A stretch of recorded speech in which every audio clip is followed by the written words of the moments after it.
Hello everybody and welcome. In this video I'm going to show you how to fix when your Soundcore don't respond or respond slowly to touch controls. And the first one what we can do is to perform a soft reset. So put your earbuds to the charging case. And after that, close the case. Now earbuds are disconnected from the phone. And after that, open the charging case and it reconnected to your phone. Reconnect.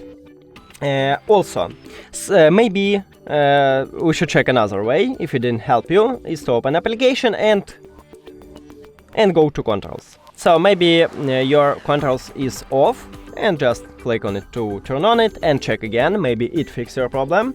And the last one, what can help to you, maybe you didn't click on these controls. So these earbuds haven't gesture, only controls, and right here you should just press on it 1 or 2 or press and hold, it depends what you wanna do.